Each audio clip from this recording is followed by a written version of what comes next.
Hey everyone, welcome back to another episode. In today's episode, Sophie and I broke down her entire journey of how she was able to launch and then scale now internationally her brand Soul Tonics. Now she's an amazing female founder based here in Sydney, Australia, and she was able to create this brand from scratch and then blow it up into international retailers all over the entire world. This is a jam-packed episode and Sophie gets very, very personal and very vulnerable, particularly at the end. So make sure you watch all the way through. Sophie, welcome.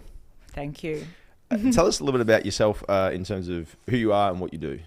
Okay, well, my name is Sophie Hood. I'm the founder of I always change how I say this, but I'm now going with a new age Korean wellness brand. What was it before? What was the previous It was one? A niche drink.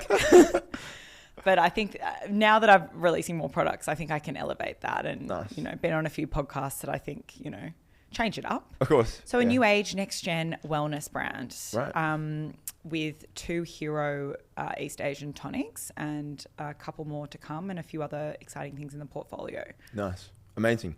And we were speaking before, this is a newer type business that you've just recently in the last kind of like 4 years launched? Yeah, so only launched it in November of 2022. Oh, wow. Actually, maybe December of 2022. So it's been not 2 even. and a little bit years. Jeez. I know. And I think the first 18, 19 months, I was still like full time in a finance role. So it is very fresh in the sense that it has my full attention. And so let's backtrack a little bit before we jump forward. The finance role, what were you doing before you jumped into this kind of brand and built it? Yeah, so I was in a role, the title was called a finance business partner. So I was essentially reporting into the CFO and the sales director at Red Bull. I was sitting on a leadership team for on-premise. So any can that was sold in a venue, at an event, at a festival, I was responsible for that can, essentially. Wow. So I was making larger investment decisions, strategic decisions, and sitting kind of cross-functionally as well. Yep. It was an awesome role, like truly. Just the way I was treated at Red Bull and how I'm still close with them now. I Amazing. just always like to put on the record that they're one of the best companies I've ever worked for. So good.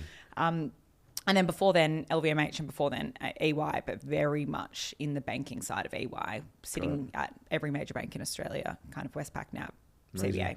Amazing. And what made you want to start your own business? Jump off the cliff and then drop down to the starting point all over again? I think when I started the journey of Soul Tonic, it wasn't actually to start a business. It was just out of like sheer curiosity, honestly, and a very deep interest in Korean ingredients and East Asian functional ingredients. So it wasn't like you weren't like, I'm going to go make money, or it was just like, it wasn't, I was going to make money, this. which is interesting because I am very commercially focused. Like as soon as I had the product, I was like, it switched to how the hell am I going to sell this? Right. But to begin with, the origin days were just like, I was so excited about the prospect of having an excuse to go to South Korea. And when I met my manufacturer and he was such an angel and he, showed me this side to South Korea that I'd never even heard, seen or knew existed.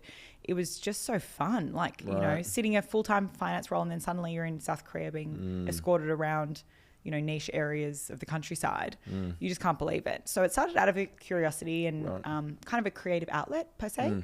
And then because the first stock that I had to import in was 50,000 units, it very, very quickly switched. Here's to the money game. How the hell am I going to get rid of this? As someone who has a full-time job and it was all packaged up wrong and it wasn't retail ready and I had no idea what I was doing essentially. So now, because I've got a commercial brain, now it's obviously a full-fledged business, but it wasn't back then. What made you select that market? That's a very, very like specific category. It's not traditional in the sense of like, most people they'll go and find like a non-consumable e-commerce product or something to sell online. Probably a little bit easier, you know what I mean, to bring to market, I would say. Much easier. So what was the inclination to shift in towards that? Well, because I'd worked in beverage and I knew that the beverage category was extremely saturated. Right. I've never had an intent to build something that already pretty much exists. I see. So when I realized that there was this entire full-fledged category in East Asia of, the pre-drinking, the post-drinking, these functional beverages, I was like, we can just create a category in Australia and just educate the consumer. Why don't we create a new category within a beverage consumption that already exists. And so that's why the first product was a pre-drinking drink with heaps of health benefits, but essentially it was just to prep your liver to help detoxify alcohol best. And we've got a drinking culture. We've got this moderation movement. We've got people who are sober curious. We've got people who care about what they're putting in their body. So it's kind of hitting that health wellness trend as well, but packaged up in a really chic, fun, accessible way. Yeah, the branding's stunning. It looks amazing. Yeah, you've done such a good job with that. Well, I have an amazing graphic designer. He's been with me since day one, and he comes to Seoul and we shoot everything on the streets of Seoul. So a lot of the content you see literally has never been seen before. It's not just like mock-ups. It's literally us in Korea. Wow. Corners that you would never see before because they're literally just corners and little nooks of Seoul. That's so amazing. Wow. It's awesome. How did you, at what point did you eventually kind of like go from having, working in your previous role and running this business at the same time? Like, what was that kind of moment where you're like, all right, so this is enough to transition? You know what I mean? How did you get through that? Because that would have been pretty challenging, I imagine. It was. And I have a very clear moment because I was asked to be on a national TV show with Gordon Ramsay and Janine Allis. Yeah. When that went to air, which was a year after I filmed it, and I won. And I didn't know I'd won because we filmed 2 endings. But on the grand final night, we won. And the cash prize was $250,000 tax-free. Yeah. Because it's a gift. No equity, just a prize. That's amazing. And a mentorship. Janine Allis who mentored you, yeah. Janine Allis is my mentor, and Gordon Ramsay and I still have a line of contact, which is cool and will hopefully be great for the UK launch.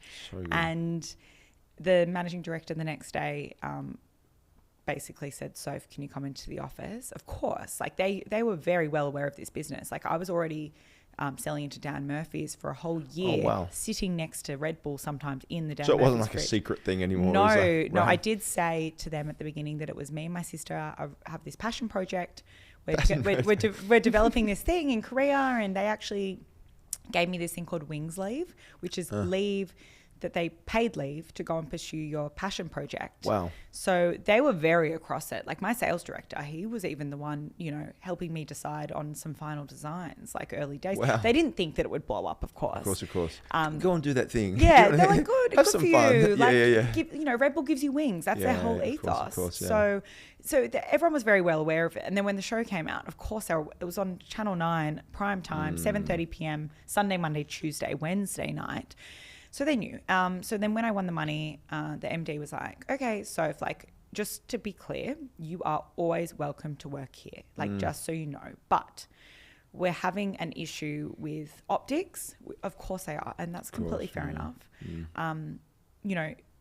What's your plan for the future? Do you have do you want to do this full time, or do you want to still working at Red Bull? Because essentially, how the hell are you meant to work a full-time job at Red Bull and scale this thing? And I said, that is completely fair. And that was the moment where I said, I just want to leave on the best, most amicable terms, of which I did. And then I even consulted back for 6 weeks to support them. How did you talk me through your day to day? Because I can't imagine it was just like super chill and relaxed type of environment when you're working. As in back then? Yeah, you're working there and you're you do, because I think this is a really key thing. I've worked and probably still do ridiculous hours consistently. And I think when you're in those stages where you're working the 9 to 5 still, and then you're building your business, it's so demanding because you're bad at so many things. And then you're working in times where you're tired, stressed, lonely in the evenings, early in the mornings when no one's around, and you're just like, what the fuck am I doing? You know what I mean? So what was the schedule, the routine for you during that period? Yeah, it's a great question. And as you said, it's so chaotic, and there are so many moments of the day where you have to be working when no one else is awake because you just don't have the time.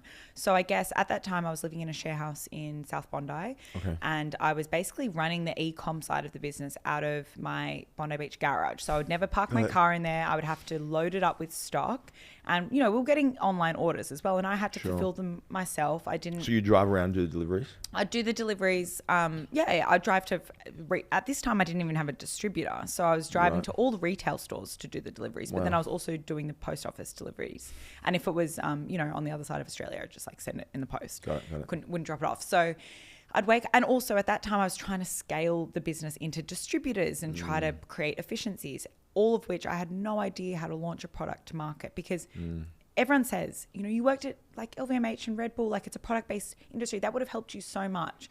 It doesn't help you when you're like in day one, because when you join a company that's as big as Red Bull, you're never there on day one of Red Bull. You don't see the same thing. You don't. You're not exposed to it. I had no idea. Even packaging, claims, barcoding, the basics. The basics. I had no idea. So I would essentially wake up super early, you know, 5 a.m., get onto my Soul Tonic email, reply to emails. I'd try to package everything up so that, like online orders, but I would always have to put them in my car and then do a lunchtime drop at Red Bull to the post office, because the post office only opens from 9 till 5. And that's a real issue when you're trying to work a full-time job.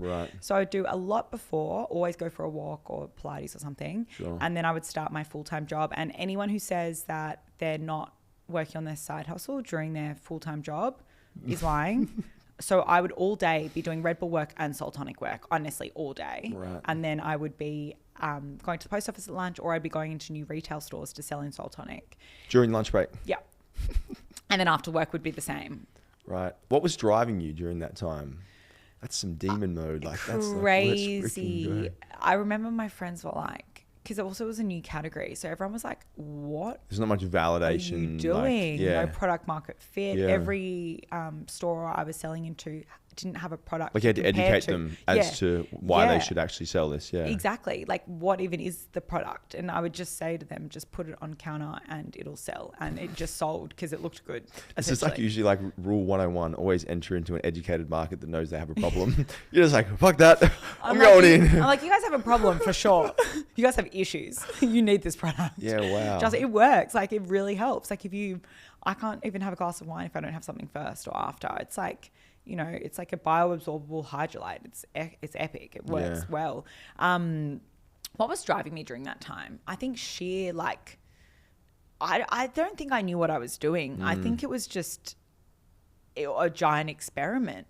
I definitely think that there now retrospectively, I've always had something to prove. Yeah. For sure. But that's always retrospectively. At the time, I think just naivety was driving me. Just no clue. I was speaking to another founder yesterday, and we were talking. So one of my mentors, Patrick Bet-David, he has a big kind of like concept of you know, choosing your enemy. And so he's like, enemies can fuel you tremendously. And I have like, you know, 2 or 3 big enemies that like, it's like when you're in the midst of a tremendously hard moment, it's like a reference point to be like, fuck you, I'm not, no. I'm proving you wrong. You know, and another like investor and friend of mine, he talks often about like, I always want to invest into founders' companies where they have dad issues. Because he's like, you will just do things that others won't. You'll just like demon mode and you'll do whatever it takes. And someone else who's just sitting there like, I want to make money, you'll eat them for breakfast. You know, interesting. I see like a really like savage kind of side to you. And I'm like, where's it coming from? Yeah. Are you just trying to say I have daddy issues? I don't know if it where are you going with this? I don't know if the words in your mouth. Yeah. That's amazing. That's fair. I don't have daddy issues, but I definitely have, you know, my dad, if we're going down that route, he actually had a very conventional job at a law firm, a partner of a law firm, very young. And then he took a wild journey of never having a stable salary ever again and doing these crazy projects that led him all around the world. Some years he'd make no money, zero. Because they blow up. And a lot of it was based on a sale, or it was based on, you know, the company being successful, and then some years would be really amazing. So he definitely showed me from a young age that you don't actually have to have a conventional salary or route to be successful.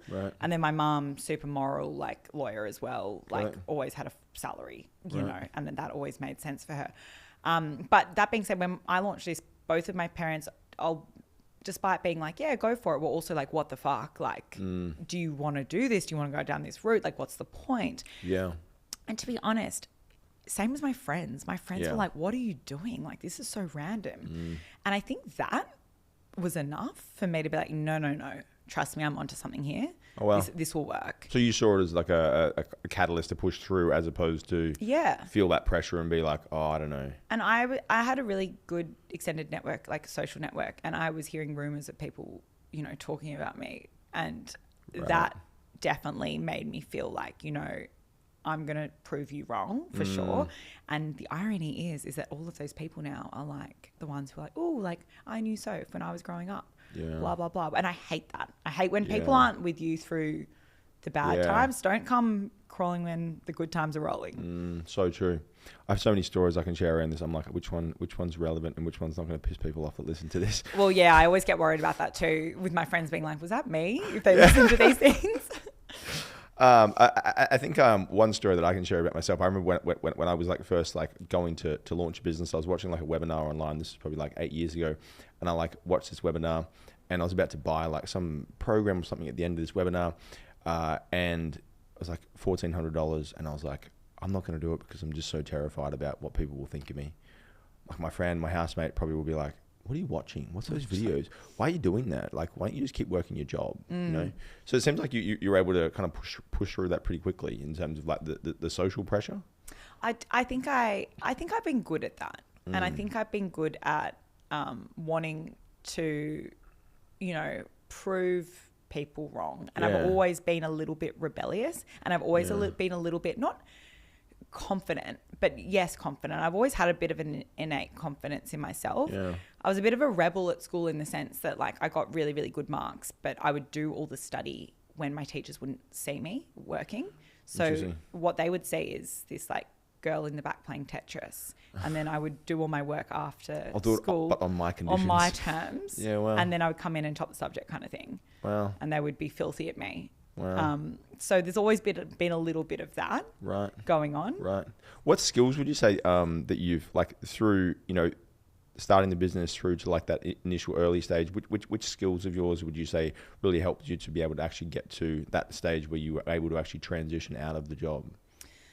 I think, interestingly, storytelling and being able to have a really clear why and be able to articulate situations really well. You communicate really well. Communication is key. And when you're selling into a store manager or you're selling into the bloody general manager of a giant retailer, it literally doesn't matter. They both have to understand why you're here, what you're doing, what's in it for them. And I've always been really good at positioning myself and my product in a way that makes sense to my audience. And I think I learned that really young when I was at EY in a consulting job, because I was working with partners off the bat, really, really young. And I would always come in at a level where I was 20 and I was talking to the COO of Westpac. And that, whether I knew what I was talking about or not, I always found a way to swindle them into, kind of being impressed with me. Right. And that's carried me through and has allowed me to go into jobs that were way above my pay grade. And I believe that everyone has a seat at the table. It doesn't matter who you are, where you've come from, what age you are. And I think that skill alone, I know it's not as like tangible, but it's something that I think is sometimes underlooked. Well, I guess like traditionally most people would say like product development or like content creation. Well, that's what I mean. These types of things, but it's like if you think about what all of those things are, like if you're a great salesperson and you communicate really well in person, you can take that and put it into written word, content, video. It's like you're going to do the same thing. Exactly. If you're really bad at communicating and you try and translate that into content, you're going to struggle so much more as well. Yeah, interesting. Right. It's all linked. And when you're a business owner, you kind of have to be good at all of it.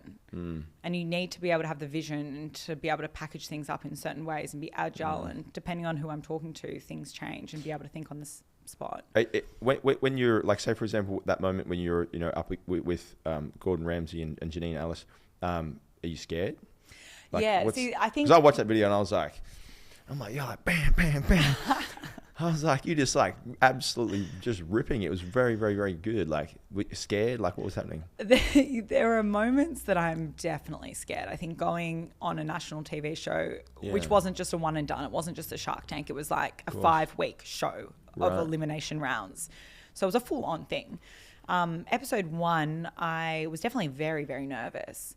But I think exposure therapy is one of the most incredible things. And I think that it 100% works. And it just resets your baseline. You do it once and you get good feedback from it. Yeah. And then, you just one up yourself. Yeah. I'm always trying to one up myself. So it's like after being on a national TV show like that, speaking to Gordon Ramsay, Janine, doing TED Talks, doing all of these crazy challenges, thinking on my feet, not sleeping, 17-hour days.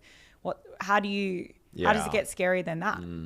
literally like, what do you think I have to do next? Come at me. Yeah, like exactly. Come for me. Like, yeah.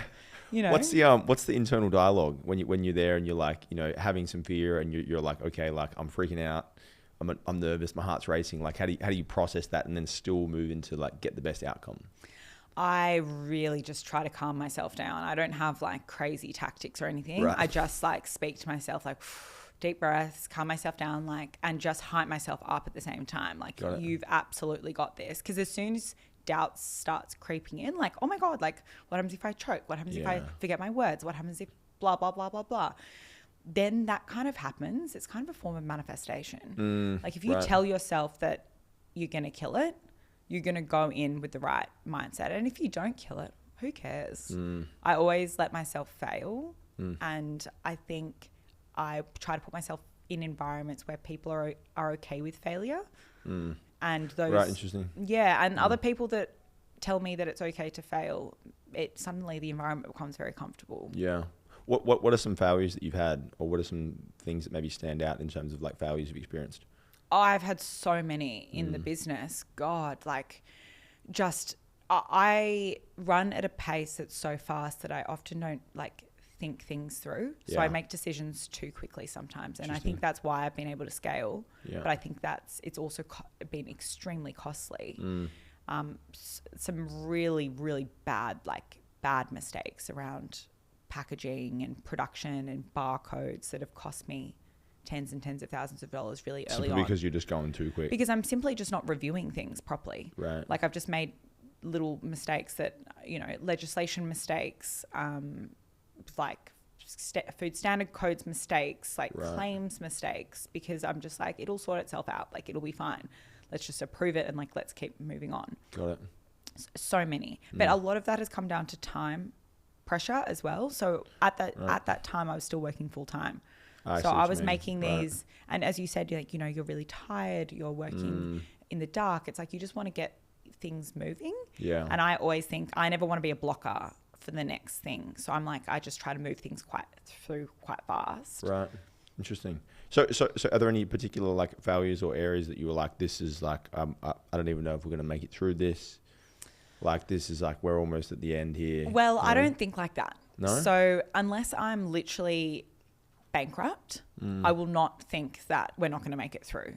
You know, I have innate optimism that I will make it through, because I know that I'm super resourceful and I know that I will make it work. And I have just so much self-belief that I can pivot into something to make it work. Like, just because your core business might not be doing what you want it to be, pivot.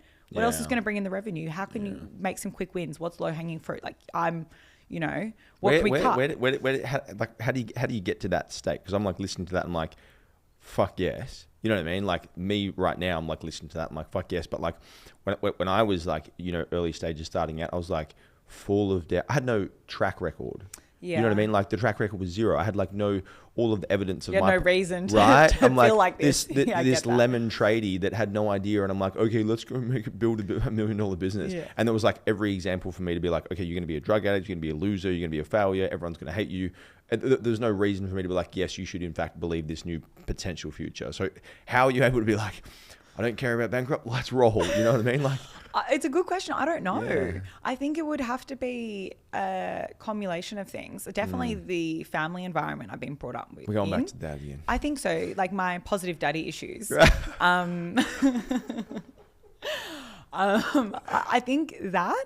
Yeah. And no one telling me that I can't not do it. Yeah, right. I just truly believe that everyone has a shot at being the person they believe they can be. And I just think, you know, if it's not me, then it's going to be someone else. So why not me?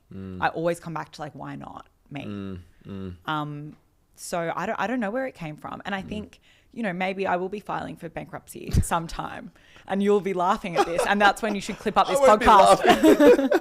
That's when this podcast clip will go viral. Snap. Yeah. She said she'd never be bankrupt. Yeah, I don't know. I just truly think that a lot of people hold themselves back because they're not taking the risk. Yeah. And they're their own worst enemy. And I never want to be that for myself. I want to give think myself... that it's such a it's such a mature way to think, but it's also like I'm listening to it, and then like I listen to that, and I'm like, it's so logically true. Does that make sense? Like you listen to it, but then like when you're in it, even myself, like there's things that I'm like, yes, this is the way to move forward. You know what I mean? This is the right decision. This is what you should do. But then this is like some element of fear or some element of like hesitation, and that costs you, you know? And it's impressive because like listening to you, I'm like, you seem like you've either superseded that or you got some like special, like, you know, maybe like Korean pear that's helping you to just power through or something. I think if you drink enough Soul Tonic, you too will feel like me.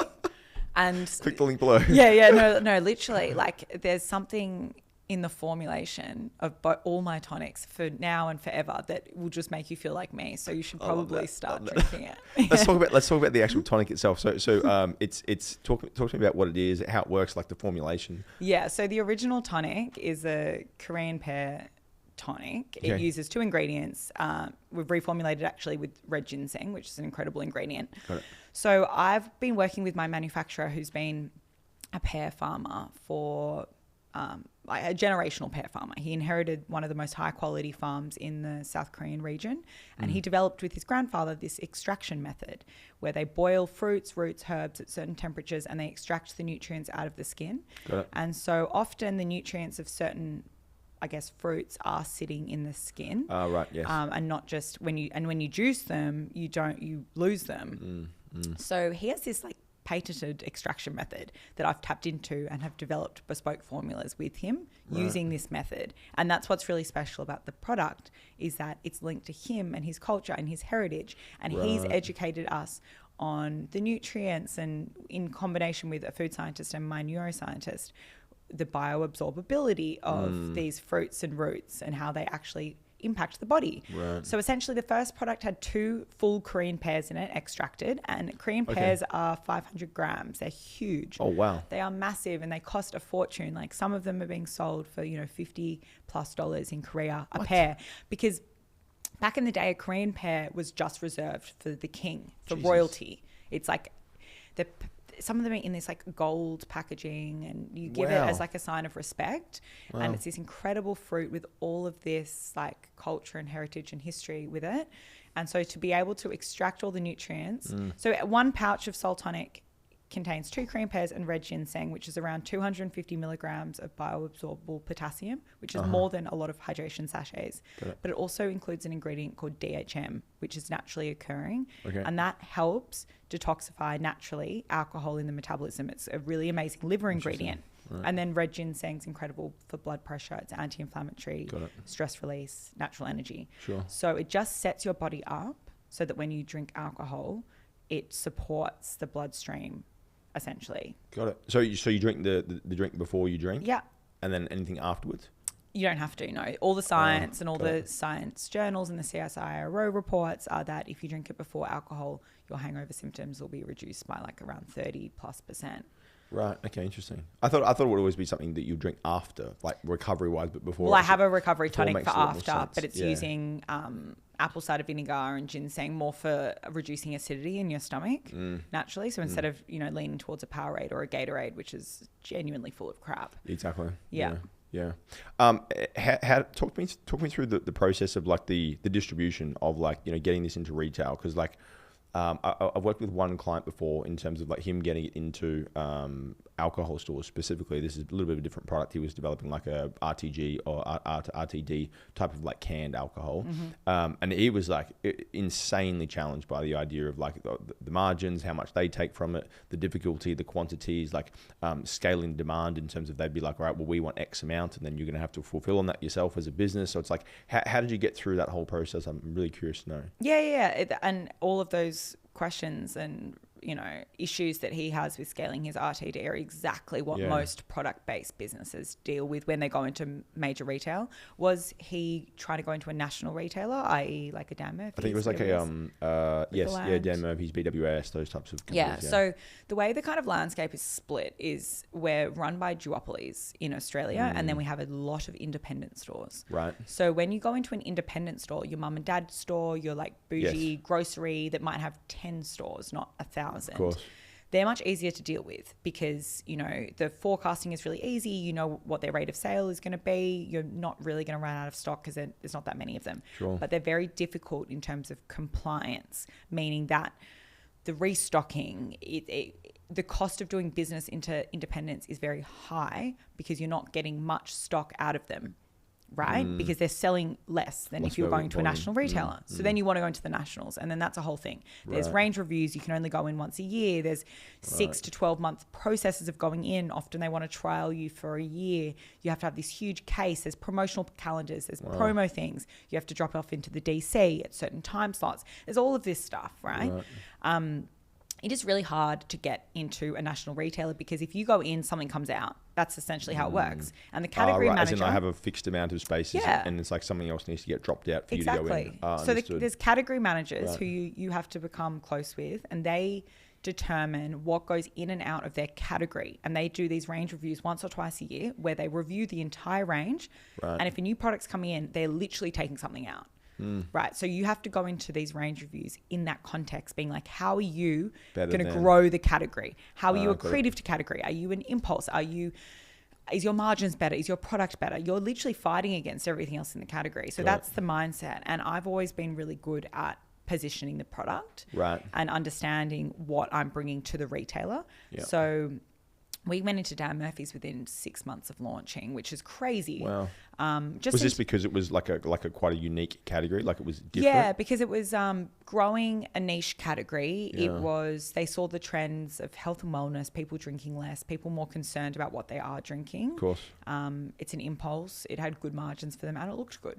Yeah. So went into Dan Murphy's, and now we're in all of Dan Murphy's and a lot of BWS's as well. And there's, thousands of BWS's, I think over 1,000. And it's hard. Like, in short, I'm importing in 50,000 unit containers. So you do hope that when you're importing, you always have enough stock to lean on. But it's very hard to get the forecasting right. And I think the hardest part of scaling a product-based business into retail is supply chain. Yeah. Is manufacturing the product, outlaying all the cash for it, and then potentially not getting paid for months later because of the payment terms. Yeah. And that's the cash conversion cycle. And anyone who goes into retail needs to know their numbers, and they need to know what working capital and their cash conversion cycle and, their P&L.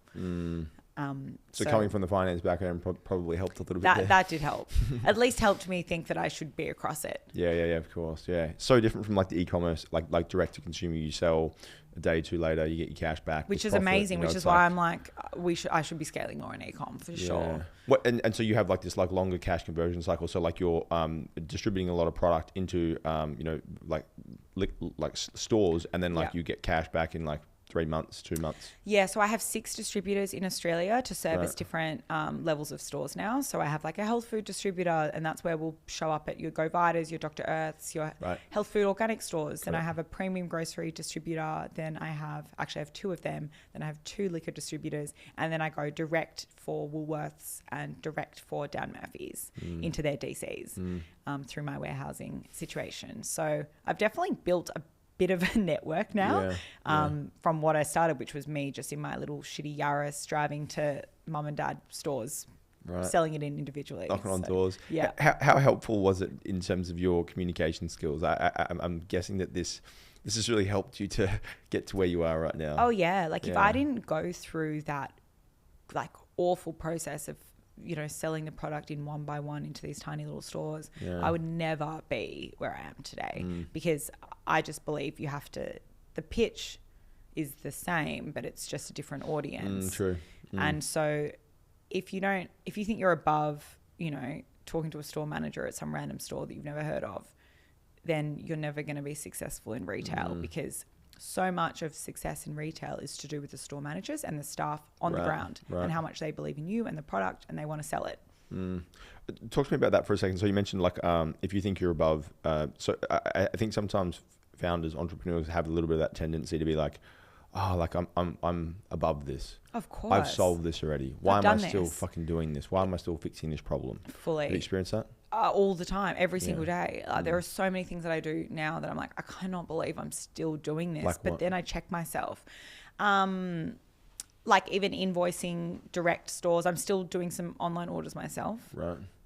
like, which is crazy, like honestly crazy. Like I'm dropping off so many like pouches just for random events, for random people. I'm driving around doing crazy things. I'm the customer service person as well. Wow.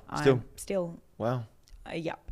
Wow. So there's a lot of things that I'm doing that I should be streamlining, but in some senses, it's still helpful for the growth in Australia. Like I just have to check myself. I'm still a really young business. And just because we do have some national distribution, I still like to be close to the customer and hear things. Yeah. And it's really helpful when we're developing new products. And also they love it when I'm like, oh, Sophie here, the founder. And they're like, oh shit. Like I follow you on TikTok. I can't believe I'm talking to you right now on email. It's crazy. We did something recently within our leadership team where we actually had all the leadership team start contacting, every single week we do this now, contact all of our clients one by one. And so like each person, and my financial controller like freaked out about this. He's like, I can't do this. You need to have like a client support person do this. And we're like, no, you're doing it. And so like every single person in the team will contact a client and do like a full like conversation, feedback, kind of like discovery, because it's like it's so easy to get caught up in just like some numbers or some net promoter scores or some things that you're like, things look good. You know what I mean? But like similar to what you said, it's like if you're down in the trenches and you get in and you speak with people, you connect with people, it's like, these are my people. These are my customers. It's like, it's a very closeness that you can't really replace with like some numbers and data. You can't. And numbers can look one way, but it's so hard to sometimes know what's driving those numbers and the underlying trends and who your customer is. Like I get asked all the time who my customer is. And it's, if I literally wasn't doing the business from the ground up, I don't think I would know, because when you're in retail, how I don't know who's buying it from Woolies. I don't get any data from them. I don't know. You actually don't know the end consumer. You just know the individuals you speak with. Yeah, exactly. So I need to be close, and that's why social media and TikTok and Instagram and even being on podcasts and, you know, the clips being a way to access, you know, my audience is really great because it's engaging with them and it opens up the platform. So building this like kind of personal brand at the same time as a business has probably been the biggest unlock, I think. Wow. Yeah, it's an interesting thing because I think I've seen this a lot in terms of like founders feeling like it's like I want to build my personal brand, but it's like I'm a little bit nervous to share, or like maybe my business is it's not big enough yet. I'm going to wait until I get the warehouse, or I'm going to wait until I have this. But it's like people really love and respect seeing like you know, here I'm like literally in my bedroom. I'm shipping some orders. The journey. You know what I mean? It's like I'm terrified. I'm crying today because I lost, you know, whatever, a container with all the stock just went to shit. Exactly. You know, so it's like documenting that is so valuable for your market, because they fall in love with you and they build this audience, which is like insanely valuable. So you kind of like operate from that perspective as well. I have been. It was really tricky when I was working full time at Red Bull, because I couldn't document that much of what I was doing behind the scenes, because it would be an extreme conflict of interest for Red Bull, as you can imagine. Here I am on my exit. Yeah, literally on my lunch break, like selling into all the stores around the office. Like honestly, Madness, like you cannot. But I was starting with the TV show. They asked me to have a TikTok because I needed a landing page for when people saw me on TV, and then they wanted to look me up, and that was the catalyst to starting that. So I've only been doing it for about a year, but TikTok has been the biggest unlock for me, just to communicate with. I've made so many friends through it, like genuine friends that are amazing, just who have engaged in the content that I've been putting up. And it really was that journey content, rather than me coming from I've all these amazing wins. I'm going to show you the success. It was like showing the journey. Right. But I know that a lot of girls come to me and they are nervous to start sharing. Also, there's a bit of a weird thing about sharing too much, because people are also afraid that people are going to like copy ideas or copy what you're doing, or see like from a competitor point of view, it can be quite scary as well. And also we're just fed so much content of people who have like killed it and are selling businesses and doing all these amazing things. The comparison can be really tricky, but I mean, I've been working with some amazing brands through TikTok on like the brand side as well, like supporting them and doing kind of like content stuff for them. And it's been really nice being able to weave my journey into, you know, other brands and work with brands that are aligned and partner with them. And that saves me costs in my business often. Of course, yeah. Not necessarily needing to go and pay for a partnership, but you just do it because like you guys are connected and friends. Yeah, got it. I want to go a little bit into sacrifices. I know we spoke a little bit about this before.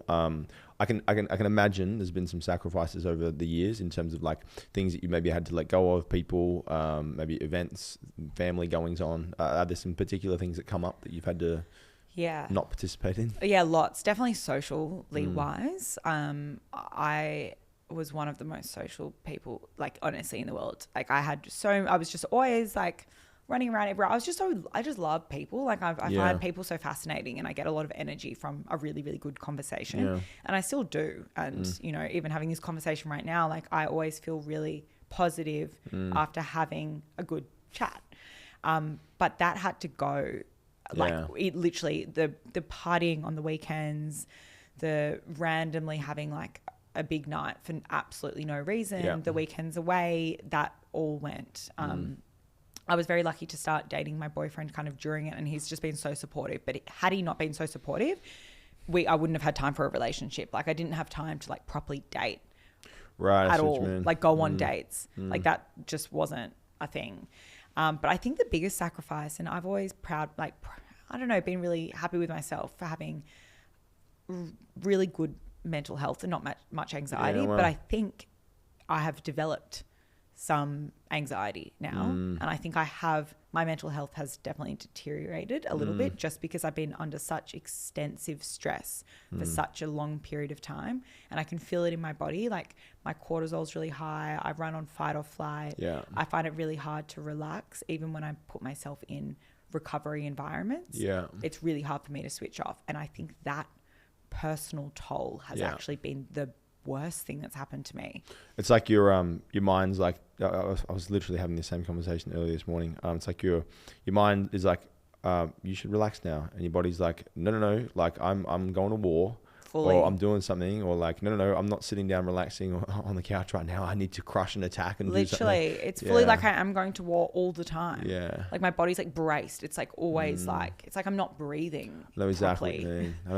It's crazy. And I think that's been the worst thing. And I'm like, why can't I just go back to the days where I could just sit with my friends for a few hours and not think about my to-do list, or I could sit with my friends and not think about the next thing, or I find myself relating everything back to the business in the sense that every person that I meet, I think, oh, how can we like partner together? How can we do this? The problem is everyone wants to talk to me about the business.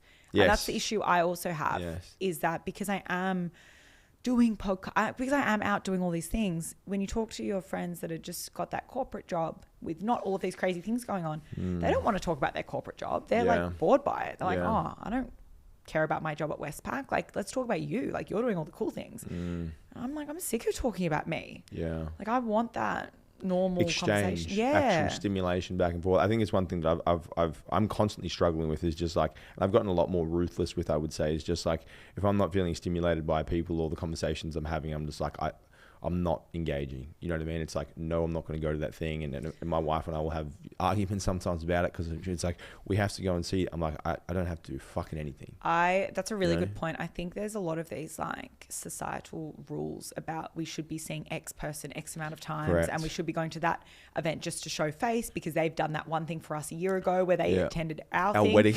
Yeah. It's like, just because they came to our wedding doesn't mean I have to go to every barbecue they have forever. And talk about their miserable job. Totally. And it's like, if they aren't lighting you up and they're not like, I hate the word adding value because it's like not every situation has to add value, especially not a social situation. I just look at it in terms of like, what's the net energy exchange? Like if I leave the exchange feeling like positively influenced overall, I'm like, great. Like I went to like Christmas last year and my wife and I didn't participate in the Christmas before with my family. And so we were like, this is probably going to be bad. Like, let's give it a crack, right? So we went to it and we spent the day with like my family, my brothers, and afterwards it was like 2 days legitimately of just like emotional hangover. And I was like, I'm done. I can't do this again. Fucking capital D done. You know what I mean? Never again. It's like, we're going to go overseas. We're going to be somewhere else. We're going to conveniently be in a different environment. Because I'm just like, it's so costly. And I think what you were saying is like, it's like, as you get more perspective of like the value of what you can produce increases, you start to look at things through a different lens. Completely agree.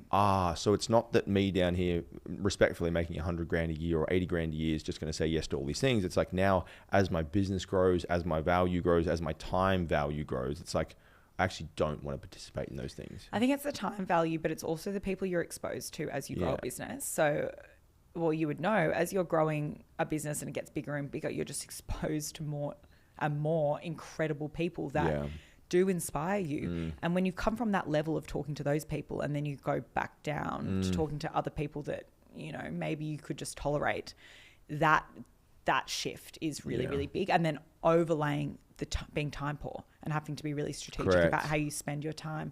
It's very natural. I find it really hard, and I feel guilty sometimes because I have all these friends that, you know, maybe they were party friends in my 20s or I had them in a different context. And now it's just, honestly, it's a waste of my time. Such a gap. There's such a big gap. Yeah. And I don't want to be the one that fills the gap. Yeah. I know exactly what you mean. It's easier always for you to accommodate and step back down, as opposed to like being like, come on and get up here. Exactly. Well, you can't force people to do that. If they're not that way inclined, they're probably not going to be ever inclined. Yeah. Circling back to for a second, so you mentioned like maybe developing some anxiety, maybe developing like this feeling of like, you know, tension. It's intense. You know what I mean? It is. Do you think that it would be possible any other way? I think there are definitely some more self-care tactics that I could be employing that would allow me to continue at the trajectory I'm going at, but not impacting my mental health. I think there are probably some things that I could be doing better. What would you do? Oh, I think I would go back to acupuncture, like schedule some things in more. That like literally force me to, like, needles when you're getting pricked and stuff, it like literally forces you to fucking don't move. No, fully. Like acupuncture like has saved my life in the past. It's incredible because you are getting pricked, and the Chinese like therapist is like literally like holding you, being like decreasing, like physically decreasing your heart rate. I don't think, you know, there's all the sauna, ice bath, exercise. I do all those things. I'm already doing that stuff. That's not moving the needle for me. Sometimes that stimulates you more though, I find. It does, because it's it gets you going. It's That's like, what I mean. You do an ice bath and you're not exactly like calm and relaxed. No, exactly. You're like, let's crush, let's go. Yeah. And actually the big one, and I can't believe I haven't mentioned this, and this is probably my worst trait I have, and I hate myself for it, but I spend, the last thing I see before I go to bed is social media, and the first thing I wake up and see is social media and my emails. And I know it's like, don't check your phone, look at natural light, but I wake up and I look at my emails and I look at my WhatsApp and I look at TikTok. I look at all of it. Straight up in the dark of my bedroom, look at it, and then I get up and go to the gym or whatever I do. Like I'm still, it's not chaining me to the bed. Like I'm still productive. Of course, yeah. And I still have super productive days. Yeah. But it's the same thing late at night. It's the last thing I do. And it's not just to doom scroll. It's literally, it's actively like I am communicating. I'm replying to messages. I am checking the brand TikToks and Instagrams. What do I have to reply to? What do I have to do?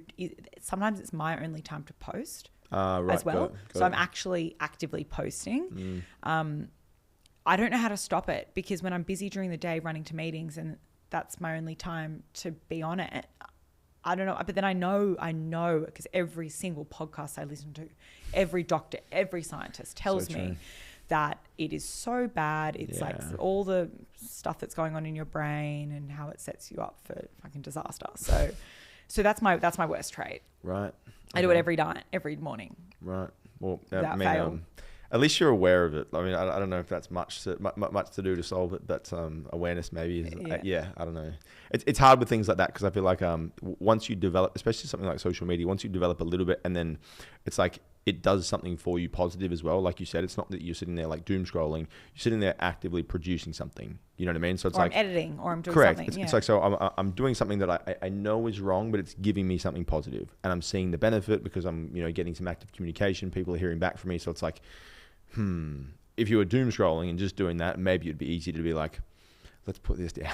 Of You know, course. there's some production actually happening. But that's the problem, is that you can justify anything to be helpful for the business. Very Like true. quite literally everything I do on a daily basis, I can justify. Even if it's just a coffee catch up with someone or this or that, I can, everything is linked to the business in some way, shape or It form. is. And that's the problem. Yeah, it's like I always think about like, it's like when you're bringing a company to life, it's like you're moving against the momentum which is pushing in the other direction, and it's like all the forces are trying to stop you, squash you. No one gives a fuck about you. It's like you're literally going against the gravitational pull, and it just takes so much inertia, and it's like at all costs. It's all consuming all the time on all levels, full fucking throttle. You know, Exactly. And on top of that, when you're running a business, you're putting out fires. So not only is it just like you're trying to expand and this and that and whatever, business development, blah, blah, blah. You are then dealing with like blow ups, like issues, big issues that divert your day completely, divert your attention. And then that also comes at a cost. But with the social media thing, I'm interested to know, what do you do? Do you go on social media? So I had a thing. So about 2 years ago now, so I was really pushing my personal brand a lot more, and I was doing it more so from the perspective of like, I had done it for some time, and I'd really like, you know, pushed a lot of content consistently, posting on stories, posting on all my feeds. And I noticed what was happening was during that time, my businesses were underperforming, and I was like suffering, and I was kind of like in a really average kind of like commercial position. And I noticed what I was doing was I was kind of like seeing these channels as an outlet for me to kind of like get some form of like significance or some form of like feedback that I'm good. Right. And because my reality was like, dude, you're really bad at what you're doing, and you're just ignoring it. And I'm going to like, you know, spam messages about, you know, people telling you that you're amazing and you're crushing it. And that's really motivational, and that's really cool what you're doing, you know. And I was just like at this massive kind of like separation. And so what I did was I just decided to just completely cut it. And I'm like, I want to actually fix and solve the business problems, because like that's the big thing that if I don't fix, it's probably going to wipe everything else out. And so I just like went completely cold, cut everything off, like removed all the people on my team that were posting or doing anything like that. And I'm like, let's just focus on this.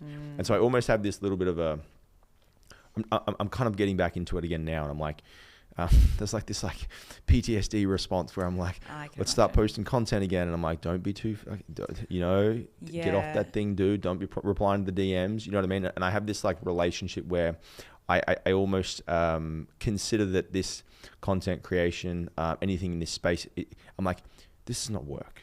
You know what I mean? I'm like, you should be in your business. You should be doing something. You should be like, I don't know, forecasting sales, driving the sales team, developing some product, not sitting here creating stuff. So it's this little bit of a rewiring. But then when I look at the actual economics of activities that I do, the content creation, whether it's organic or whether it's like paid ad content, are always the highest yield. So it's like, I know. Clearly there's something to this, pal. There is something you know? to it. But I think you raise a really good point that not many people are discussing when the kids look, the concept of personal brand is so hot right now. I think every single podcast I listen to, personal brand this, personal brand that. Document your journey. Yeah. Exactly. And what people are failing to talk about is if your business is not in a good position and you are building a personal brand on the side, there is this optics disconnect. There's this optics that you are killing it, and then there's this disconnect about what you're building. And I have no doubt this is happening to a lot of people, is they're putting out content and the behind is not actually operating in an optimal way. Correct. And where's the conversation about that? I guess the conversation is kind of, you know, be authentic to your personal brand, blah, blah, blah. But I don't feel like that's always the case. Well, I would say that it's completely the opposite. In fact, like I was going for a run the other week, and I'm going for a run, and I was kind of like, I had like the time to probably do like 8 or 9 Ks. And I was like, no, 8 Ks. And then so I was like looking at my tracker, and I was like, oh, you done 8 Ks? You should just do 10 Ks. Then like that looks like a better number when you post it on. And I'm like, bro, really? And it's like, it's that behavior. It's amplified so across everything. It's so easy to do that. Like just, even when I'm like at events and in situations, I'm like, who in this event should be posted that looks the best? Correct. Like you think like your mind goes like that because you're constantly being strategic. And you just have to check yourself. Like if you can't check yourself, then that's the real issue. But the personal branding stuff's really scary because everyone's doing it. It's the next big thing. It's everyone's cheap, organic way to grow. Yeah. So, but it's who do you trust now? And there's there's no independent fact checkers. No. You don't have any information. You know what I mean? Like, exactly. if you come across anything, right, literally. and you look at their while killing it, people would have looked at me while killing it, and it's like, no, like really bad. You know, and so I was just like, I felt so disconnected and incongruent with like how I was talking online versus what I was doing. I was just like, I can't, I got to actually fix this shit and be good to the point where I'm like, hey, this is an authentic communication of like what I'm actually doing. And then it feels good and then it feels like real. But even then I'm like, just keep the focus on the main thing, you know? It's a really hard thing. I even felt that after the show when I won the money. Everyone was like, oh my God, you're killing it. I'm like, oh, Right. like if you actually look at my business, like, yes, I've won a cash prize, but that was just from being on a show. Like the business is not absolutely killing it at this present time. No, but it's hard because optics, TV, this, that, celebrities, blah, blah, blah. Like, you know, creates this image. Yes. Talk to me about other people. So you seem like you've had some good kind of like exposure to different people in your environment around like perhaps some of these earlier stages in your early career. Are there some people in your life now that maybe influence you or, I don't know, cast a shadow into the future of what's to come, like mentor you, people of that kind of nature at all? Well, I obviously have Janine from the show, but then I also have a lot. How was that working with her? Yeah, good. Yeah. Like it was a monthly catch up at her house in Bulgola. And just for people who maybe don't know, who's Janine? So Janine started Boost Juice, Yeah. but that also sits under a company called Retail Zoo, which she part owns, and that owns Betty's Burgers, Salsas, a bunch of kind of quick service restaurants. Yeah. And then her and her family wholly own a frozen yogurt chain called Yochi. Oh, I didn't know that actually. Wow. That's like one of my favorites. Yeah, it's expanding very fast. We were walking past it last night and Nate was like, I bet you're going to get it. I'm like, no, I'm not going to get it. It's so good. Tomorrow I'm going to get it. It's like, I'm not saying it's a scam, but it's like they lure you in and they think you're going to spend $5, you spend $25. And it's not healthy. You know, well. I'm putting like cheesecake and Nutella on it. Like I know. but they know it. They're geniuses. They've done so well. So well done. I could unpack Yochi till the cows come down because I've asked her that many questions. Yeah.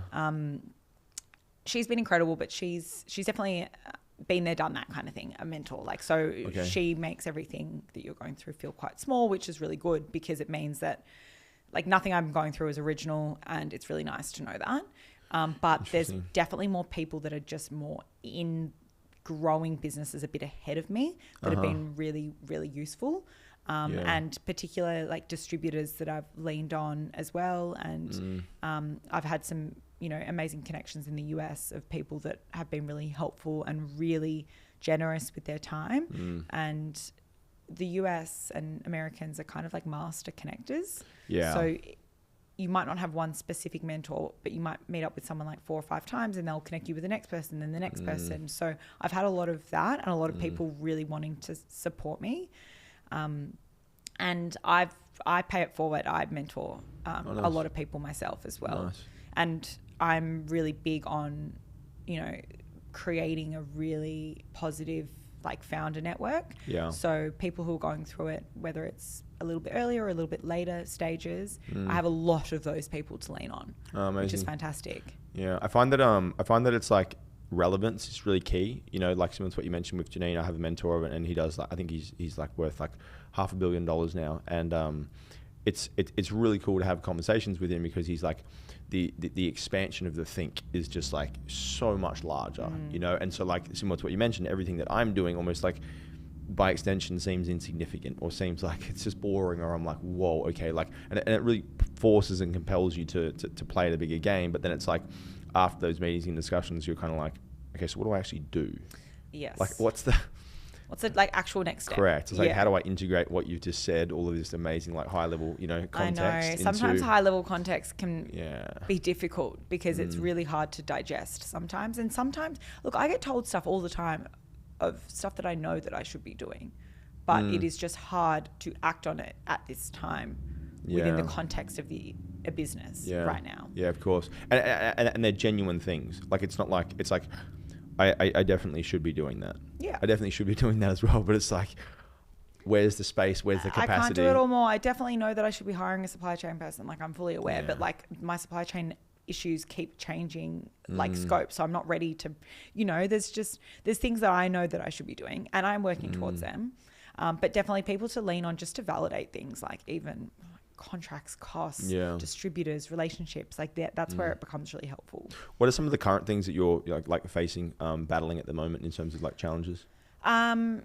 It's a lot of it is international, and Yeah. a lot of it is actually around forecasting Australia in terms of this, because Australia and New Zealand combined are the biggest market for sure for the business, like 90% of the business, but that might shift in the future. Sure. So, which markets are you in at the moment? In the US, launch in the UK next Friday. Oh, man. Wow. Actually, sorry, this Friday. Tomorrow. Friday, Saturday. Yeah, because of the time difference. Got It'll land at the UK distributor, and then it will go out probably next week. Amazing. So that's exciting. Wow, so cool. A lot of the challenges I'm facing are like, supply chain stuff, which is constant. So 98% of the team are Korean, so it's dealing with that and the language barrier and a whole speak raft Korean, of issues. or no? I don't. I've tried to. Mr. Park, my manufacturer, has been learning English. So Oh, nice. he's so cute. Helpful. So sweet. And then a lot of it has been international, entering new markets, not knowing your customer, not knowing the route to market, not knowing, kind of just trusting things off the bat without knowing. That's been a lot of challenges in that, and like negotiating pricing because of exchange rates and a bunch of like retail strategies, I guess. What's the process that you use to be able to kind of like determine where to put your attention? Because like the stage you're at the moment is like expansion, international. So you've got like markets, you've got time zones, you've got suppliers, you've got manufacturers. So how do you determine like this is the most important thing, or that is the most important thing, or push here? How do you? I guess I have like an inherent like urgency matrix that I use, Urgency matrix. which I would just like. I like the name of that. Yeah. And I know like what's like absolutely critical to do. Yeah. And I also know, I think what founders don't talk about enough is maybe they do, but like their gut feeling of knowing what's right and what's going to move the needle. So you can have as many business plans on paper as you want, but that's going to slow you down. Like I know what's going to move the needle. I know at what profit ratio, at what channel I should be selling in that's going to reap the best volume. At early days, you're sussing it all out. But now I know. Yeah. So I know where I should be dividing my attention. I know it should be, at the moment, it's split too much in Australia and New Zealand, but it will move towards more global stuff. Got it. But essentially now I'm actually spending a lot of time on making Australia a lot more efficient. So it's like consolidating things, so that I'm set up for growth. Yeah. But I can't not say that I'm still locked to my emails and I'm still being very reactive. And I wish I wasn't. And, I had an amazing person on our podcast last week, Jack Delosa, who's... Oh, he's coming in next. Oh, my God. Wait, right after? Actually, literally right after you'll probably see him. Oh, my God, that's so funny. Well, his whole thing, which you'll talk to him about, is like he literally goes into founders and he's like, stop doing that, stop doing that. Oh, like, he goes into their environment. Well, they come to him. Oh, but essentially, that's his whole like over business, the shoulder business kind of like, proposition is like, you need to focus on this. This is what's actually moving the needle. And so we had a really good chat about things like that. And a lot of the things that we spoke about, I already knew and I was already doing, because you kind of do deep down know. Sometimes you need that push by someone else being like, actually stop doing this and just focus on this. Yeah. But yeah, I would say it's that like, urgency matrix that I just abide by. This is the sits in my head. Triggers the anxiety. Yeah, exactly. What are some of the key hires or key team players that you're looking to bring into the company? Yeah, so supply chain and ops. I currently have a CMO who's quite operational as well, and he for Australia and New Zealand. I have my creative CCO, we call him, but he was an OG. He's a designer, and he's been there from day one. So he's like a founding, I guess, partner. Amazing. And then I think in this modern world, you actually need less physical resources, and you can really rely on freelance and distributors and utilizing. So I'm a lot smarter now with how I'm setting things up. So I'm not trying to, and everyone thinks that having this big team is like a measure of success. I don't believe that the bigger my team equals the more successful my company. Yeah. And same with raising capital. I don't believe that the more money I raise equals the more successful my business is. Correct. It's currently bootstrapped, and I'm really proud of that. That's amazing. And I think that's incredible myself. That's sensational, to be able especially to do with that. those supply chain type turnaround Yes, times. it's been crazy. But I'm not paying myself a salary, so I'll be transparent with that. Yeah. And I'm living off proceeds from the TV show.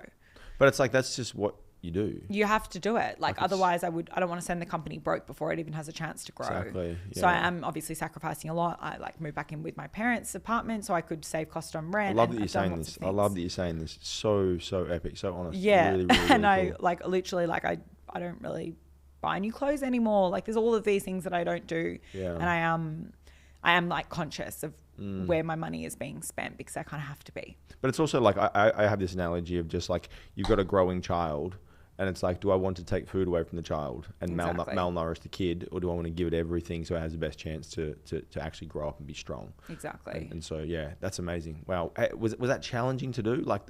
Thinking about you would maybe from the external perspective, working this corporate job, looking really professional, I would imagine good salary to, in your parents' house, it environmentally, if people maybe looked at it, they'd be like, oh, you were successful, but then now, you might not look successful. Does that make sense? It was the salary thing was a bit of a blow, I think, because, working 9 years in the corporate space to be sitting on a really good, comfortable salary that, was paying more than paying the bills, and I could kind of set myself up. And I think, I also thought a measure of success was buying property and buying this and all of these things that I was fed because traditional. And so it was, but I really quickly had to let go of that because I knew that if I was to grow this thing and I had any doubt about the optics of my prior life, that would slow me down. It's interesting because I find there's a pretty strong correlation between entrepreneurs in their ability to kind of just